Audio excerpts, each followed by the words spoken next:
I'm your host, Brenda Close. And I'm your co-host, Kaili Smalley. And this is our podcast, Treasuring Education. Hello, and welcome to another episode of Bridging the Parent Gap for Educators. Today, we have a topic that's close to both of our hearts: effective communication, active listening, and building rapport in parent-educator interactions. It's how we begin to partner with parents. Yes, as educators, we've seen the power of active listening and rapport building firsthand. So let's begin today by considering why effective communication matters so much in education. It's not just about sharing information, it's about building connections that support students' growth and success. And at the heart of effective communication lies active listening. It's about being present, being understanding, and then truly engaging with what the other person is saying. And as educators, we're not just teaching, we're also learning from parents' insights. Active listening is a teacher's expectation in classroom discussions, but if we're being completely honest, how actively do we listen to our parents? Right? It's easy to call home with a list of things we want them to know, but it's not as easy to then listen, especially when we're watching the clock and thinking about all the other families we need to call and all the other things that we need to do in our classrooms. You're so right. We can get used to being the relayers of information, but when we talk with parents, we have to shift a bit and become learners. When parents see that we're genuinely listening, it creates a collaborative environment where we can work together for the benefit of the child. You know, what's fascinating is what we can learn about active listening from the customer service industry, which emphasizes the importance of understanding and empathy. And customer service statistics show that businesses that prioritize that active listening see a significant boost in customer satisfaction. And when I worked in that industry, we had about 3 weeks of training before ever speaking to a live customer. And then 80 hours of that was on that general customer service. 40 of it was on the actual product and services. These same customer service principles apply to communication with our parents and even in our personal interactions. For our purposes, satisfied parents are more likely to engage and support the school community. Okay, let's get practical now. How can educators implement active listening techniques to build rapport with parents? Well, one technique that works wonders is reflective listening.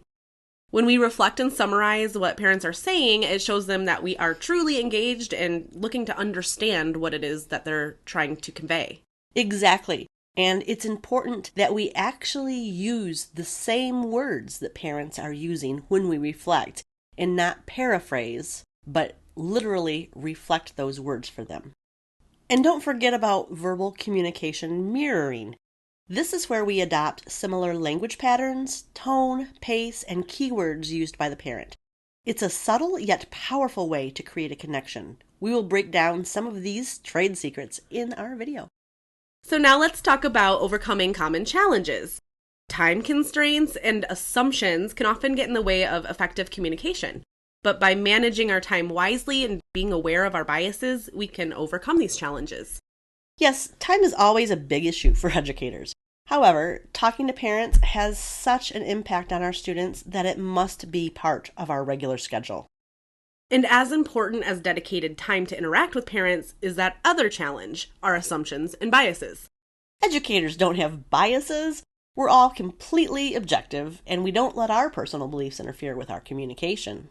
Yeah, right. Although we probably all like to think that, if we're honest with ourselves, we can identify our individual biases and work to overcome them in our conversations. We can even identify the assumptions we project with just a little work. It's so true. And our assumptions and biases can show up in the strangest ways.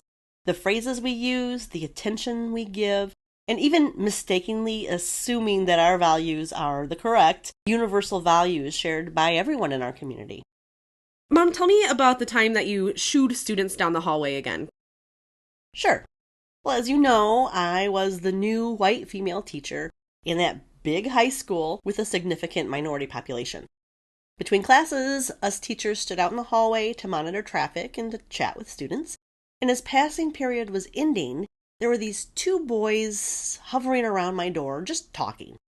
I approached them and kind of flicked my wrists and said, "Shoo, shoo, the bell's about to ring. Don't be late." One of them squarely faced me and said, "What did you say?" I was kind of taken aback and I just told him, "Get to class." Then the other boy said, "Just because we're not white doesn't mean you can shoo us away like a fly in the fields." Yikes. Is that what you really meant? Of course not.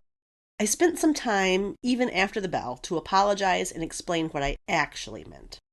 I remember you used to shoo my brother and I out the door when you were trying to work on your college classes at home. It was like a shoo, go play. So how is that a bias in this context? Well, my background with the word shoo, S-H-O-O, comes from one of my favorite childhood books about 3 kittens whose mothers shooed them out of the house to go play. My mom and grandma used the phrase in that context all the time. I thought of it as a loving and kind phrase and gesture to get them to where they needed to be. That wasn't the student's background with the phrase, though, was it? Clearly not. I felt awful, I apologized, and I thanked them for talking with me about it because they spent some time chatting with me in the hall.